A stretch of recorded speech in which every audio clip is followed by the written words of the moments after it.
안녕하세요. 수서동행교회 종남 목사입니다. 오늘도 이렇게 말씀의 자리 가운데 나오신 여러분 주님의 이름으로 축복합니다. 우리가 매일같이 주님의 말씀을 함께 묵상하고 또 묵상한 말씀을 가지고 우리의 삶 가운데 어떻게 적용해 나아갈지를 함께 생각해 나아가고 있는데, 우리가 함께 걸어가는 이 길을 통하여서 주님께서 우리를 주님 닮는 이 땅의 작은 예수들로 빚어가실 줄로 믿습니다. 우리 이 시간 함께 기도하면서 오늘 또 어떤 말씀으로 저희를 빚어가실지 우리 함께 그 말씀의 자리 가운데 나아가도록 하겠습니다. 기도하겠습니다.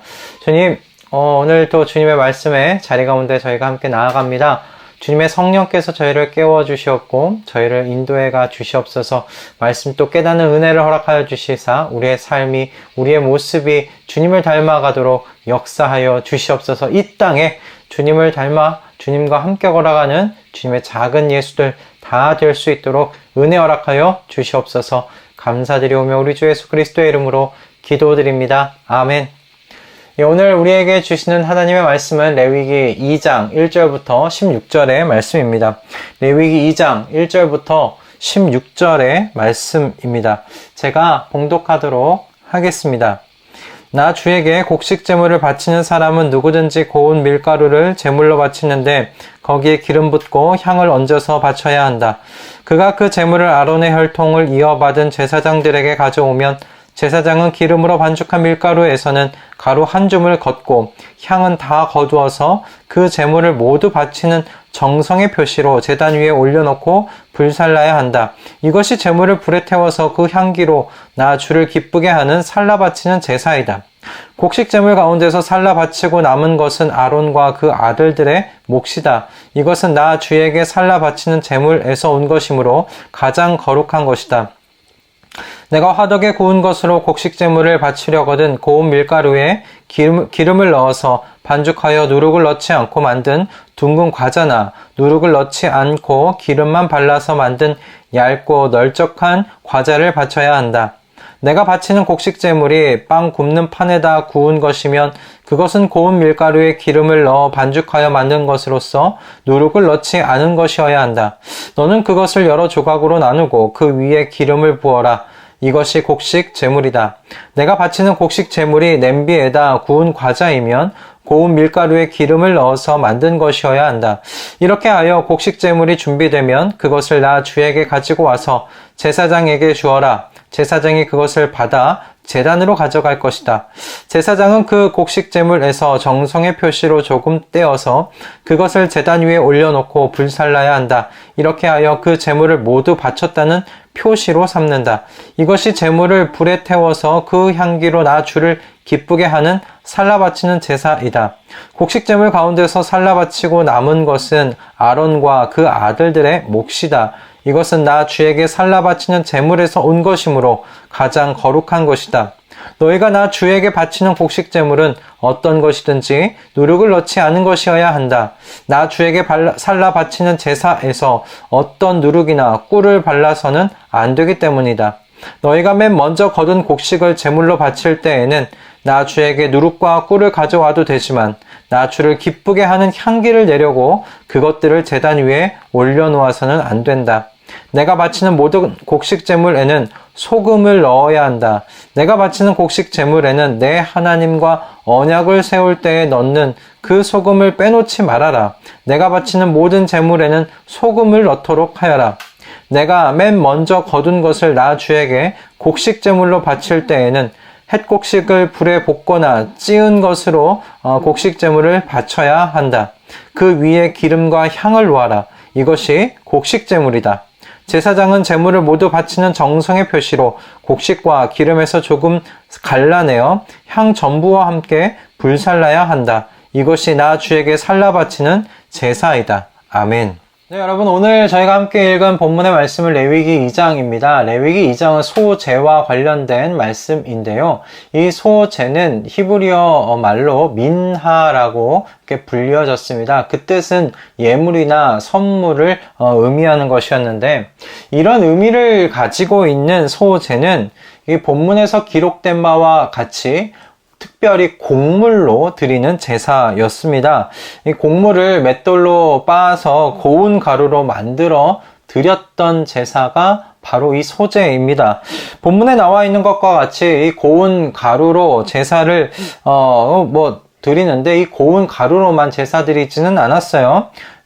보면 화덕에 굽거나 철판에 굽거나 또는 냄비에 이렇게 구워서 이 제사의 제물로 드리고는 이렇게 했습니다. 이게 공통적인 재료로서 이 고운 가루는 있었지만 그것을 어떻게 만들어서 드리는가에 대한 방식은 좀 다양하게 이렇게 할 수 있도록 했던 것이 소제의 특징이라고 할 수가 있겠죠. 이와 같은 소제에 이 고운 가루만 있었던 것은 아니었어요. 보면 이제 기름이 있었고 향유가 있었고요. 그리고 소금이 있었습니다. 지금까지도 물론 이 기름과 유향과 소금이 어떤 기능을 하는 것인지 역할을 하는 것인지에 대해서 우리가 분명하게 말할 수 있는 것은 없어요. 다만 이제 그 성경 속에서 말씀 속에서 이것들이 어떻게 사용되어졌는지를 좀 살펴보면서 추측할 뿐인데 이 기름은 기쁨 또는 성령의 사역과 관련이 있음을 우리가 좀 성경의 말씀 속에서 좀 생각해 볼 수가 있습니다. 또한 유향은 사실 이 곡식 안에 있는 불쾌한 냄새를 가리워주는 역할을 했을 것이라고 우리가 좀 추측을 해 볼 수 있겠어요. 그래서 유향은 좀 하나님의 그 진실한 예배자의 특징으로서 주님의 이름과 명예에 대한 그 헌신된 그 신실한 삶을 의미한다라고 생각해 볼 수가 있겠습니다. 불결한 냄새를 가리우는 것이잖아요. 그러니 이것을 드리는 예배자는 하나님 앞에 신실한 삶으로서 불결한 그 삶의 그 모습, 그 어떤 향을 하나님 앞에 드리지 않는다는 것에 대한 그런 의미이겠죠. 그리고 마지막으로 소금은 13절에 기록된 바와 같이 하나님과의 언약을 생각하게 하는 예물로 사용되어졌던 것이 좀 분명합니다. 좀 기름과 있던 향유가 어떤 의미에서 사용되어졌는지는 조금 모호하지만 그 소금만큼은 거의 좀 분명한 것으로 보여요. 하나님과의 언약을 생각나게 하는 예물이다. 당시 그 중근동에서 그 언약의 확정을 할 때 소금을 자주 사용했고 이것이 핵심적인 요소였다라고 합니다. 서로 소금을 나누어 먹었다라고 해요. 그래서 언약의 과정에서 사용되는 소금은 무엇을 의미하는가? 우정과 유대 또는 단결을 그렇게 나타나는 예물로서 사용되곤 했다고 해요. 이와 같은 여러분 소제는 그 자체만으로도 사실 드려질 수는 있었습니다. 소제만으로 그 제사만으로도 드려질 수는 있었지만 대부분의 소제는 번제와 함께 드려지는 제사로 사용되었어요.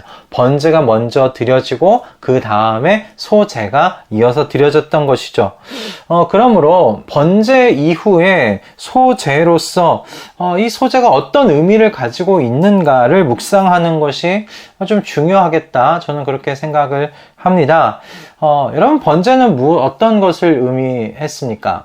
어제 우리가 함께 나누었었는데 번제는 어제 나눴던 것처럼 기본적으로 죄를 용서받고 하나님과 화목의 관계를 회복하는 데 있어요. 그래서 번제는 기본적으로 속죄의 기능을 한다고 어제 말씀드렸습니다. 다만 이때 번제가 다른 제사들과 다른 것은 번제로 드린 모든 제물을 하나님께서 다 받으신다라는 것이 다른 제사와 다른 점이라고 말씀을 드렸었습니다. 이 제물을 전부 이렇게 받으시는 것은 무엇을 의미하는가? 하나님께서 우리 전부를 받으신다는 것을 의미한다. 그렇게 함께 나누었었고, 그래서 우리에게 매일 아침과 저녁마다 주님과 화목해질 수 있는 이 길을 주님께서 예비해 주신 것이라는 것, 그 하나님의 은혜에 대하여 나 전부를 하나님께 드리는 번제로 우리가 이해하면 좋겠다. 그렇게 우리가 함께 나누었습니다. 그래서 이 나 전부를 드린다는 것이 이와 같은 은혜를 주신 하나님께 내가 절대적으로 복종하겠습니다. 완전한 헌신을 드리겠습니다. 라는 또 그런 의미를 가지고 있다. 우리가 함께 그렇게 나누었어요. 그렇다면 여러분, 이와 같은 번제를 드린 후에 함께 드렸던 소제를 통해서 하나님께서 예배자에게 무엇을 말씀하시려는 걸까요? 이 질문에 답하기 전에 먼저 여러분, 소제의 예물이 곡물로 사용되어졌다라는 사실을 우리가 한번 생각해 볼 필요가 있겠습니다.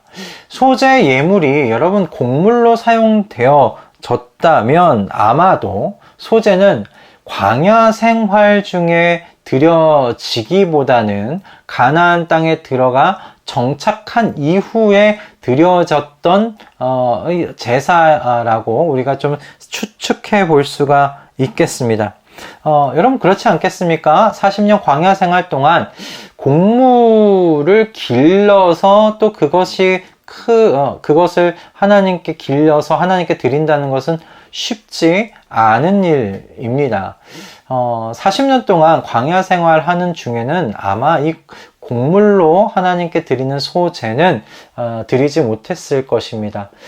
이제 그 가나안 땅에 들어가서 유목 생활을 다 접고 이제 농경 생활을 시작하면서 이제 이 소제를 하나님께 본격적으로 드릴 수 있지 않았을까?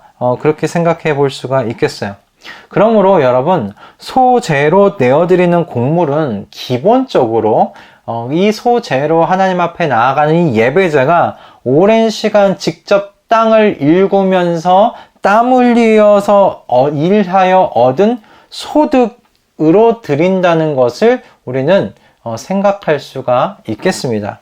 그렇다면 이런 소제의 예물이 여러분 기본적으로 번제 이후에 드려졌다는 것이 무엇을 의미할까요? 내가 직접 땀을 흘려서 일해서 얻은 소득으로 드리는 그 제사가 소제라는 것을 생각했을 때 이런 번제 이후에 이 제물, 이 예물로 하나님 앞에 드리는 소제가 무슨 의미였을까라는 것입니다. 나의 전부를 드린다는 의미가 번제라면 여러분 그 이후에 나의 일의 열매를 하나님께 봉헌한다는 것은 저는 이런 의미가 있다고 생각합니다.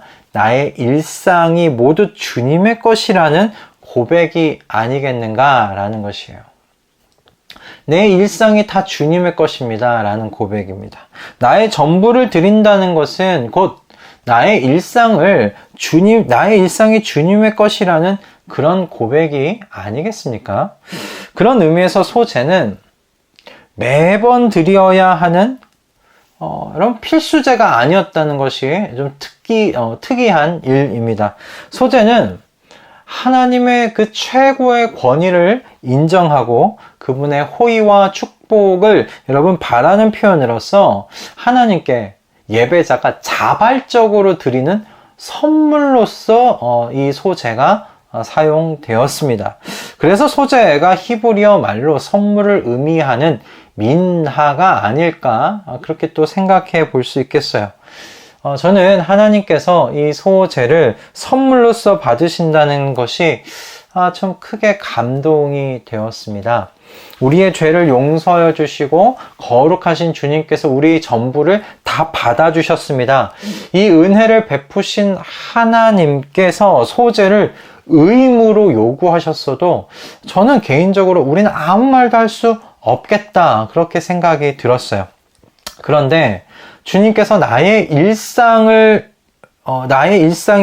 모두 다 주님의 것이라고 스스로 고백하면서 내 일상을 주님께 바치기를 주님께서 기다려 주신다 라는 의미로 이 소제가 이해가 되었습니다. 그렇게 묵상이 되었어요.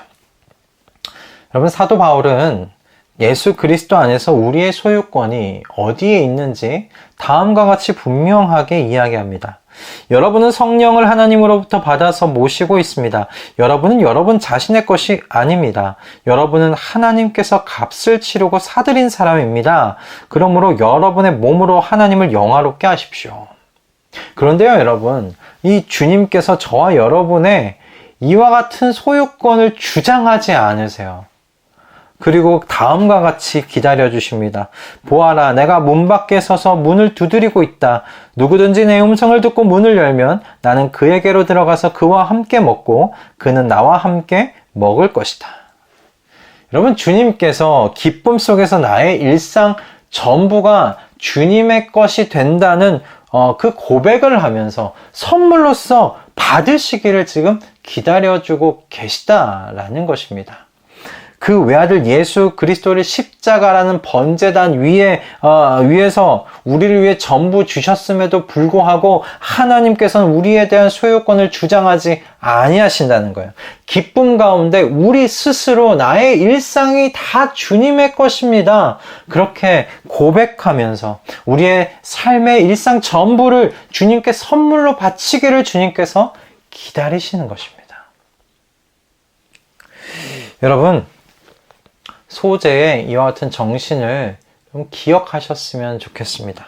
소재의 정신은 여러분의 일상이 다 주님의 것임을 고백하는 데 있습니다. 그러나 그것을 주님께서 우리로부터 자발적인 선물로 받으시기를 원하세요. 그렇다면 우리가 소재의 의미로서 우리의 일상이 다 주님의 것임을 고백하며 여러분의 일터와 가정과 학교의 일상을 주님께 드릴 때 주님께서 얼마나 기뻐하시겠습니까? 바라기는 저와 여러분 안에 이 소재에 여러분 그 정신이 회복되기를 바랍니다. 그래서 우리의 주님을 매일같이 기쁘게 해드리는 저와 여러분이 다 되실 수 있기를 주님의 이름으로 축복합니다. 우리의 평범한 매일의 일상이 여러분 우리의 것이 아닙니다. 우리 주님께 여러분 선물로 우리의 일상을 기쁨으로 다 내어드릴 수 있는 저와 여러분이 되었으면 합니다. 여러분, 이것이 소재라는 그 예배 안에 담겨있는 정신이었다는 사실을 여러분 꼭 기억하십시오. 여러분, 이것이 예배입니다. 그러므로 여러분의 일상이 예배가 됩니다. 내 일상이 다 나의 것이 아니라 주님의 것입니다 라고 고백하면서 내 일상을 선물로 스스로 하나님께 내어드리는 것, 여러분, 이것이 예배라는 것이에요. 예배가 그냥 예배당 안에서 드려지는 것만을 예배라고 이야기하지 않는다. 과거 구약에서부터 하나님께서 예배는 예배당 안에서, 회막 안에서 드려지는 것이 아니라고 이야기하시는 겁니다. 예배자의 삶 속에서 이 예배가 실현되고 있다고 하나님께서 가르치고 계시는 것입니다. 여러분, 예배는 여러분의 일상에서 드려지고 있는 것이에요. 여러분의 평범한 그 일상들을 하나님께 선물로 우리 스스로 내어드릴 수 있는 저와 여러분이 다 되었으면 합니다. 주님께서 참 어떻게 이 소유권을, 우리의 일상에 대한 소유권을 가지고 계시면서도 그것을 요구하지 아니하시고 스스로 선물로서 하나님께 내어드릴 때까지 참고 인내하시면서 계속 문을 두드리실까? 그 주님을 생각하면 참 마음에 감동이 됩니다. 이 마음이 때로는 먹먹해져요. 그렇게 내 일상을 받으시기를, 내가 선물로 드리기를 하나님께서 그렇게 기다리시는데 우리는 우리 일상이 나의 것인 것 마냥 꼭 부여잡고 살아가고 있었던 우리 하루하루를 생각해 보면 마음이 참 죄송하고 먹먹해지고 그렇습니다. 여러분, 우리 주님께 그렇게 선물로 기쁨 가운데 내어드리기를 기다리고 계시는 그 주님께 우리의 일상을 다 드려 가십시다. 주님, 제 일상이 다 주님의 것입니다. 주님께서 다 받아주십시오. 그렇게 고백하면서 주님 앞에 나아가는 우리 모두가 되실 수 있기를 주님의 이름으로 축복합니다. 하나님께서 그렇게 저와 여러분의 일상을 붙드시고 인도해 가실 것을 믿습니다. 할렐루야. 기도하겠습니다. 주님, 오늘도 우리에게 귀한 말씀을 허락하여 주셔서 감사합니다. 소재 안에 들여져 있는 소재 안에 들어있는 그 정신을 우리로 하여금 끄집어내어 묵상하게 하신 주님을 찬양합니다. 주님, 우리의 평범한 하루하루의 일상, 그 모든 것이 우리의 것이 아닙니다. 주님의 것입니다. 그런데 주님께서 그것을 주장하지 않으십니다. 주님께서 그것을 우리가 기쁨 가운데서 스스로 내어드리기까지 기다리고 계신 그 주님을 주님 오늘 이 소재의 제사를 통해 보게 하시니 감사드립니다. 이와 같은 주님께 우리가 우리의 일상을 마땅히 그리고 기쁨 가운데 스스로 주님께 드릴 수 있도록 은혜 허락하여 주시옵소서. 그렇게 드릴 만한 우리의 일상을 또한 살 수 있도록 은혜 허락하여 주시옵소서.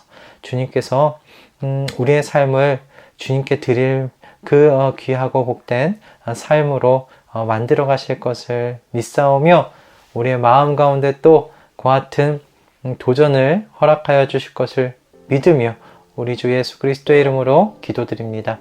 아멘. 여러분, 오늘 소재 말씀 묵상하시면서 어떠신지 모르겠습니다. 이 말씀과 함께 여러분 소재 다시 한번 묵상해 보십시오. 하나님께서 이 소재를 우리가 스스로 선물로 드리도록 해주셨다는 것, 그리고 이 소재가 의미하는 것이 우리의 일상의 삶이라는 사실을 여러분 기억하시면서 우리가 주님께 평범해 보이는 오늘 하루하루의 일상을 주님께서 받기를 원하고 계시는구나. 여러분 그렇게 하나님의 마음을 헤아리면서 기쁨으로 스스로 우리 주님께 우리의 삶을 내어드리는 우리 모두가 되실 수 있기를 주님의 이름으로 축복합니다. 주님께서 분명히 기뻐하실 거예요. 제가 생각하기에 어떤 제사보다 더 기뻐하지 아니하실까? 하나님께서 요구하시지 않으셨잖아요. 의무로 주시지 않았는데 우리가 선물로 하나님께 드릴 때 하나님께서 얼마나 기뻐하실까 싶습니다. 우리 모두 우리 주님을 기쁘시게 해드리는 이 한날 되실 수 있기를 주님의 이름으로 축복합니다. 여러분, 우리는 또 내일 아침에 또 다음 레위기의 말씀으로 이 자리 가운데서 만나도록 하겠습니다. 여러분 사랑하고 축복합니다. 내일 아침 뵙겠습니다.